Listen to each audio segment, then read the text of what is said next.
Sí. Incluso menos, yo creo. Gracias. Pues vale. Manolo, hay confianza, me lo puedes decir, o sea que sin problema. Y gracias a todo el mundo, gracias especialmente a María, que es a quien le debo estar aquí hoy. Voy a intentar hacerlo pues en menos de 20 minutos, porque ya en parte de lo que también iba a contar en las presentaciones de esta mañana, también la de Manolo, pues ya se ha dicho. El contexto de lo que quiero hablar es, son 2 años, 1629-1631, son i Promessi Sposi, son los novios de Alessandro Manzoni, que hemos dicho esta mañana, que probablemente, quizá nos espere que alguien, un historiador, cite como el mejor contexto una novela del siglo XIX, además, pero es que es genial y refleja en parte bien eso que ha dicho Manolo, y a lo que también voy a intentar referirme, cómo desde el presente muchas veces nos sentimos demasiado cómodos,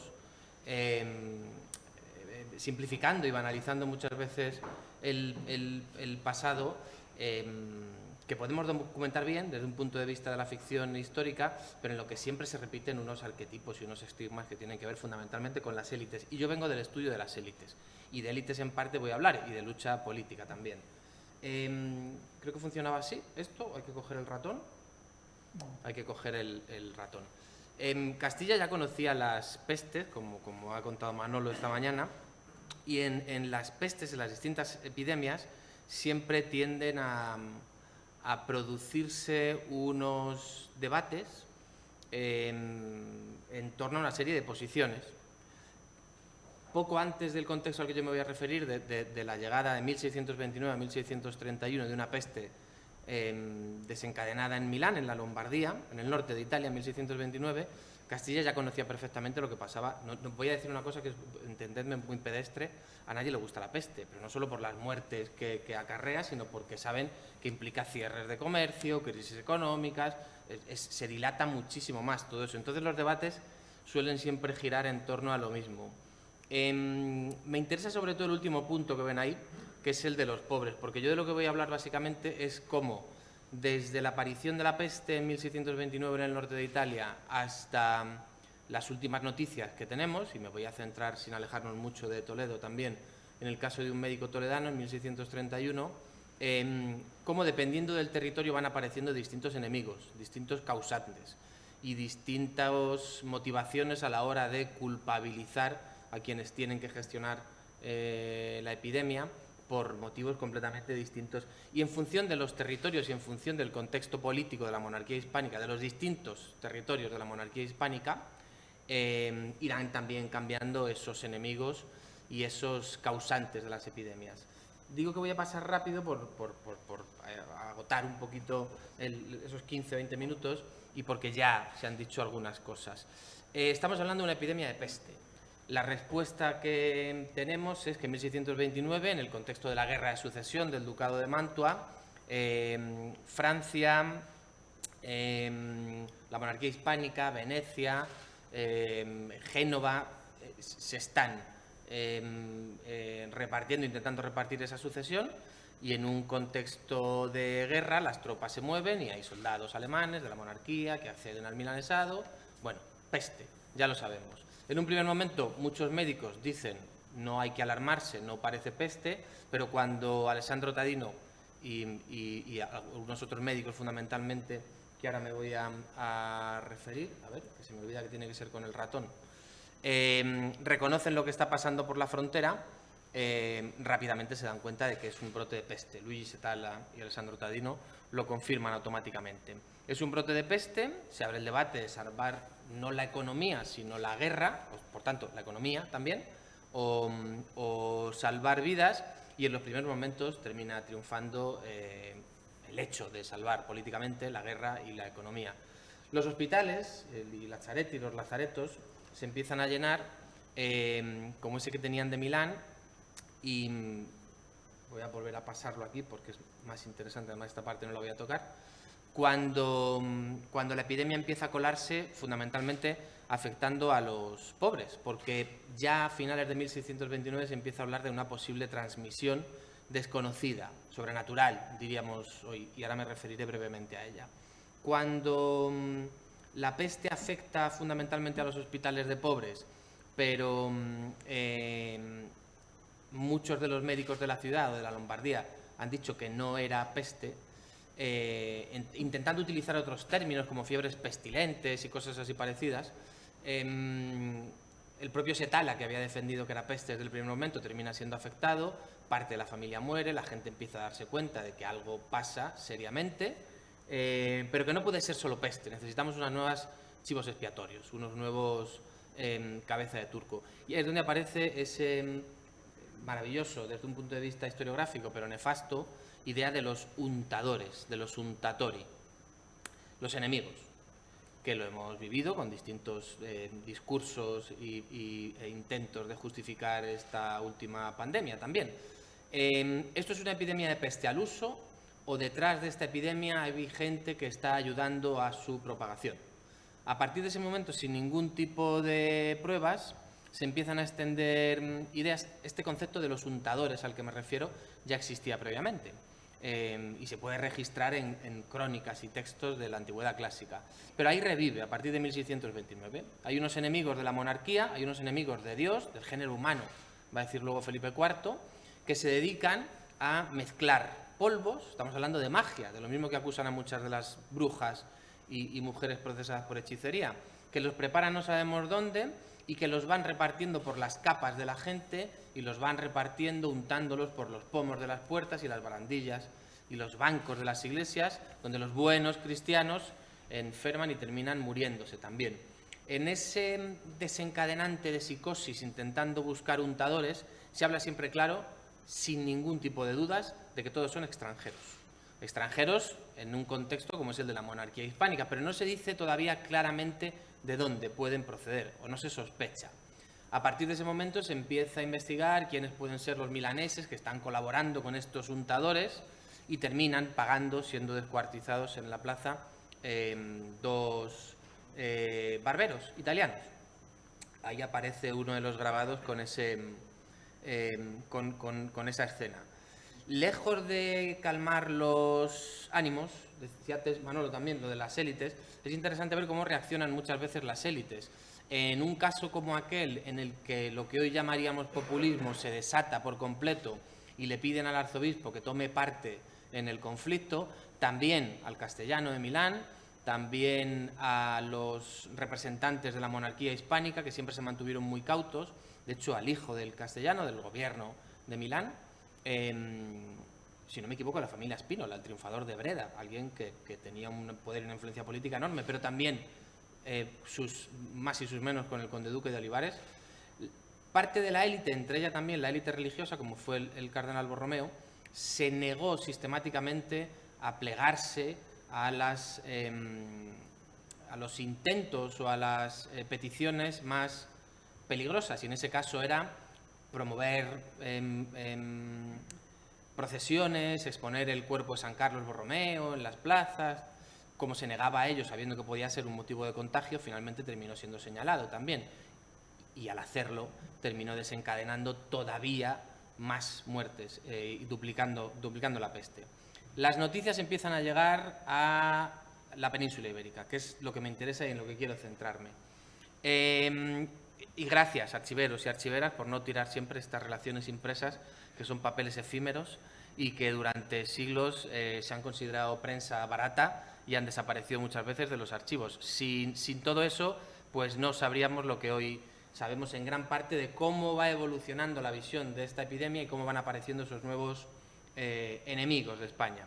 Las noticias empiezan a llegar a partir del ajusticiamiento de Piazza y de Mora, que son los dos milaneses, pero las noticias que llegan aquí son absolutamente disparatadas. Durante el ajusticiamiento la gente ha visto fantasmas, la gente ha visto al demonio, se están produciendo incendios que están arrastrando monjas, monjes, frailes, infinidad de conventos. Nadie necesita probarlo, nadie necesita certificarlo, pero en el transcurso de la noticia manuscrita desde el norte de Italia, cruzando Francia hasta la frontera con la monarquía, con Aragón, todo se agrava y todo se exagera. También, y esto es importante, es uno de los primeros tratados escritos, bueno, se escribe en 1632, pero uno de los médicos que primeramente percibe el acceso de la peste por los Pirineos, que es Jean-François Roussel, también contrario al conde duque de Olivares y uno de los que luego en 1640 se declaró en rebeldía contra Olivares y Felipe IV. A partir de ese momento empiezan a cambiar, ya empiezan a tomar una forma mucho más completa los enemigos. Las noticias de Italia se hablaba que eran enemigos de Dios, nadie lo dudaba, eran enemigos de la monarquía. Ser enemigo de la monarquía era ser enemigo del conde duque de Olivares, con lo cual todos aquellos contrarios del conde duque de Olivares también se convertían en sospechosos. Pero ya en Cataluña, en 1630, la cosa empieza a cambiar un poco, porque el enemigo fundamental entonces y durante prácticamente los dos primeros reinados del siglo XVII son los franceses. Las noticias que vamos a tener en las 4 relaciones que yo he podido localizar que se refieren a los sucesos de la peste de Milán siempre señalan directamente a los franceses. Va a haber debates médicos en ciudades como Sevilla, en ciudades como Barcelona, porque la peste se ha ido extendiendo por todos los límites mediterráneos de Francia, pero desafortunadamente en Madrid y en Toledo, que es con lo que quiero terminar, no se generan debates médicos, o yo al menos no he podido documentar distintas posiciones. Ese es el primero que tenemos. Es un manuscrito que habla del ajusticiamiento de Guglielmo de Piazza y de Mora, de los dos milaneses acusados de propagar con esos polvos pestilentes la epidemia, y de lo que nadie duda ya es, volviendo al debate médico que decía, es que puede ser una epidemia de peste, que los síntomas pueden ser los mismos, pero que detrás de esto hay una concurrencia de enemigos promovidos por el demonio, igual que en el fenómeno de la brujería, exactamente lo mismo. Gente que firma un pacto tácito con el diablo, que termina preparando una serie de ungüentos y que con esos ungüentos quiere atacar la voluntad divina de la creación. En Milán siguen llegando cartas manuscritas en italiano que se traducen y se siguen difundiendo, porque yo ya me voy alejando del foco de Italia, pero allí sigue habiendo muertes. Y el debate sobre la magia, lo sobrenatural, la aparición del demonio y demás, también en parte se empieza a diluir desde un punto de vista científico, no literario, porque esa idea de los polvos seguirá estando durante varios años más. A finales de 1630 es cuando podemos decir que prácticamente cristalizan todos los bulos y todas las fake news que se han ido extendiendo desde un primer momento y que aquí van a terminar imponiéndose. Cuando digo aquí, digo en Castilla, entre Madrid y Toledo. La idea de la peste va a empezar a alejarse y va a permanecer fundamentalmente el concepto de los untadores, de los enemigos de España. Enemigos de España que en este caso nadie duda de que son los franceses. Diego Carvajal es el manuscrito impreso en Lisboa, pero tuvo que imprimirse en Madrid, aunque no se conserve este papelote efímero. Dice claramente que se intenta introducir esta peste, que es la mayor tragedia que ha podido conocer la cristiandad, pero que la peste es un contagio, cito literalmente, que se ha levantado por invención del demonio, con un cierto unto y polvos al que tocan, aunque sea en el vestido, e irremediablemente matan dentro de 24 horas. Con lo cual, que sí, que es peste, pero detrás de esta peste no hay una explicación únicamente científica, sino política.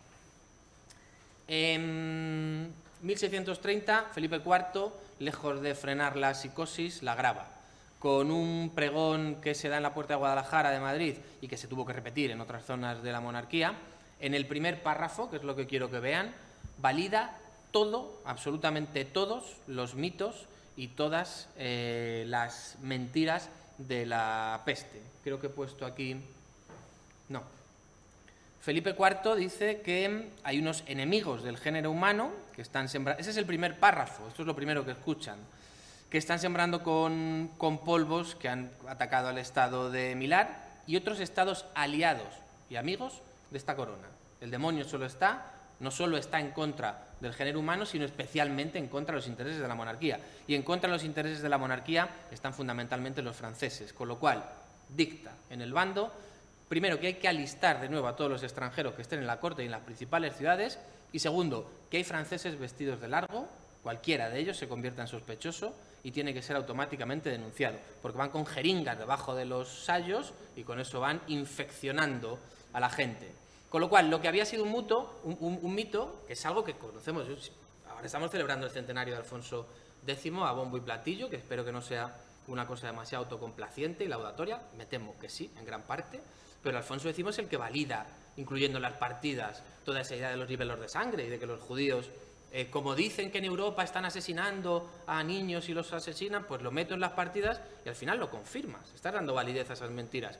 Felipe IV, en definitiva, hace prácticamente lo mismo, pero la epidemia en Madrid no se nota, esa es la clave. En el resto de la monarquía hispánica, en el sur, no se nota. En Italia sigue masacrando, lo ha dicho antes Carmen, también a la comunidad judía.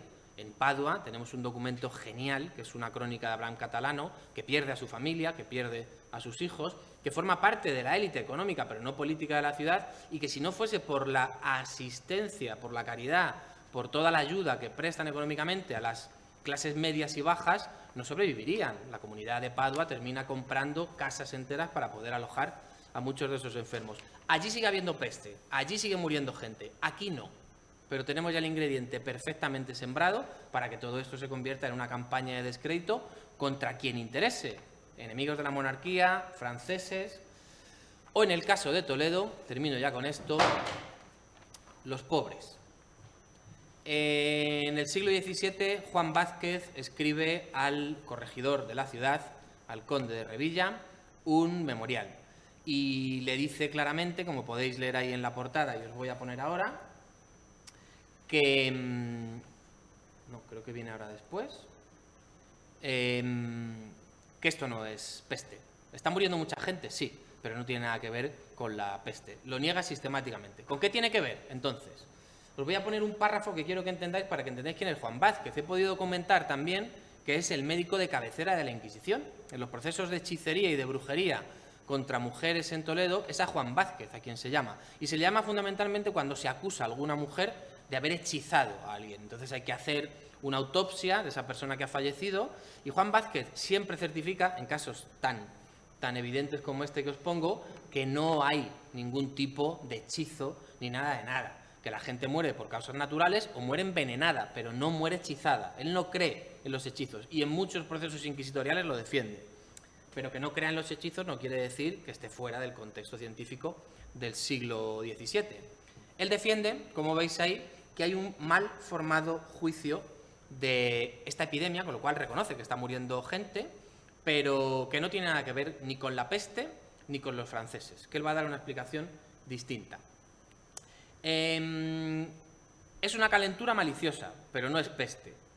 No es peste porque veríamos a los pájaros volar bajo, porque como el aire se infecta durante las epidemias de peste, defiende, los pájaros no podrían volar más arriba de los tejados y que cuando hay peste es cuando se ve volar bajo a todas las aves y que no lo estamos viendo, con lo cual defiende que no es peste fundamentalmente por eso, que por supuesto hay una carga en esta fiebre pestilenta de nuestros pecados y de los pecados de la sociedad, también fenómenos naturales, pero que no es peste ni hay que tomarlo como tal. Los estigmas de la cristiandad vieja aparecen en el siglo XVII en una ciudad como Toledo, guiada y definida y condicionada por los estatutos de limpieza de sangre. Comer legumbres estaba mal, no comer carne estaba mal también, comer berenjenas estaba mal, porque eran alimentos que habían introducido los andalusíes y árabes para envenenar a los buenos cristianos. Ese es el concepto que se tiene de la dieta en el siglo XVII y se condenan infinidad de alimentos, como los que gran parte de la población come. Y él empieza a sospechar que gran parte de los problemas es la mala alimentación que pueden tener no quienes pueden proveerse de buenos alimentos, trigo, carne, buen pan y mucho vino, él defiende el vino como una de las formas también de curación de ese tipo de epidemias, sino quienes no pueden hacer otra cosa que pan de centeno y comer lentejas, con lo cual empieza a dirigir directamente la atención a quienes son los responsables directos de esta peste. Hemos pasado 2 años y tenemos 3 culpables ya de las muertes que están pasando desde el Véneto hasta Toledo.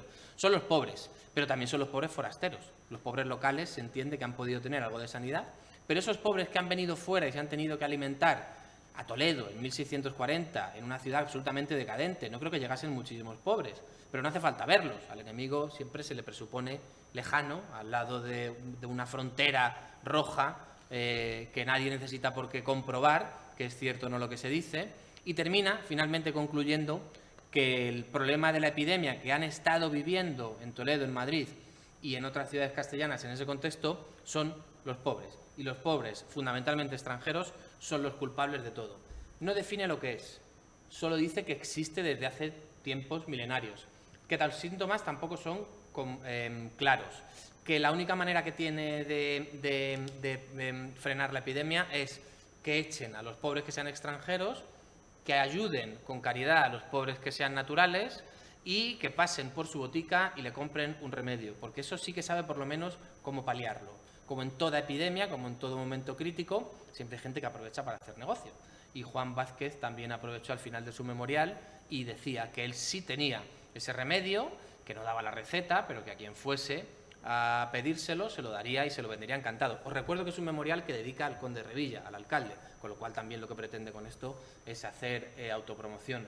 Termino yo haciendo un poco de autopromoción de un proyecto de investigación genial que quiero que conozcáis a través de podcast y de difusión por internet.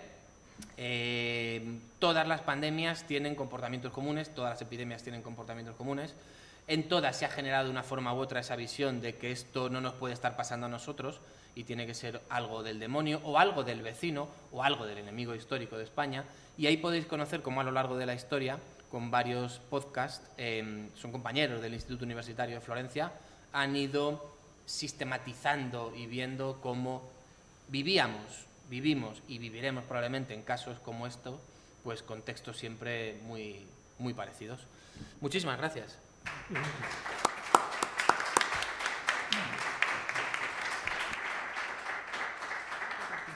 Bueno, gracias, Susana. Yo tengo una pregunta para ti y para Felipe, porque Carmen, de lo que voy a hablar, y la pregunta tiene que ver con el Real Protomedicato, pues no existía en esa época. Pero claro, me llama mucho la atención que ninguno de los dos, ni Felipe ni Susana, hayáis hablado de esta institución, que supuestamente es el precedente del Ministerio de Sanidad en España, que ejercía sobre todo en la Corona de Castilla, que luego se exportó a América, y que me gustaría saber, en el papel, por ejemplo, de cuando este Juan Vázquez, en tu caso, Felipe, emite un informe de esas características, si no hay por encima ese control, esa inspección, supuestamente, del propio Real Protomedicato, que vigile ese tipo de situaciones, ¿no? Y por el otro lado, a ti, Susana, o sea, el viaje, Balmis, las propias juntas de vacuna, ¿tiene algo que ver aquí el Real Protomedicato? ¿Tiene alguna intervención o protagonismo? ¿O esto se queda dentro de lo que serían los protomédicos o los médicos de cámara del rey, que ya existen desde 1477, si no recuerdo mal, que es cuando se crea el Real Protomedicato? Que por otro lado me llama la atención que en estas jornadas, es verdad que no se puede hablar de todo, pero que es una institución tan sumamente importante. Es verdad que no existe mucha documentación y la que existe está fragmentada y muy dispersa por ahí, pero que, ¿verdad, Pepi? Porque es así, o sea, y yo creo que hablé contigo de este tema. Y, claro, sí, pero y el Palacio Real, pero es curioso que a mí esto me está generando cierta inquietud como archivero, es decir, o sea, ¿cómo no tenemos información o cómo la investigación, la historiografía no ha hecho hincapié en el papel, si es que lo jugó, que yo creo que sí, el Real Protomedicato en todas estas cuestiones? A Felipe y a Susana en la parte que os toque. Yo me intereso fundamentalmente por el contexto de la propaganda. Entonces, la documentación que manejo tiene que ver con lo que llamamos publicística. Ahora bien, por otros motivos, también he intentado alguna vez, otros motivos, es de lo que hablamos aquí hace años en las anteriores jornadas, que tiene que ver con la historia de las mujeres. ¿Hasta dónde llega la capacidad del protomedicato de vigilar y de supervisar todo? Sospecho que en el siglo XVI y XVII no mucho, frente a médicos de cámara, por ejemplo, como el propio Juan Vázquez, que es médico también del cardenal Infante, con lo cual la injerencia del protomedicato creo que en ese sentido tiene que ser muy poca. Pero luego además no tenemos documentación, como habéis dicho. Yo me he vuelto loco intentando buscar alguna referencia por Elena de Céspedes, primera mujer probablemente española, 1580, que estudia medicina, que pasa por el protomedicato, que tiene que fingir que es un hombre durante años, y no hay ni rastro de ella, con lo cual seguramente se generase un debate científico en el seno del protomedicato de instituciones científicas que no tiene nada que ver con el debate político, propagandístico y publicístico que se genera fuera de ahí. Pero yo sospecho, y es una sospecha infundada, sin ningún tipo de sustento documental, que la capacidad de influir en este tipo de debates del protomedicato en 1630 también debería ser muy limitada, porque no estamos hablando del siglo XIX.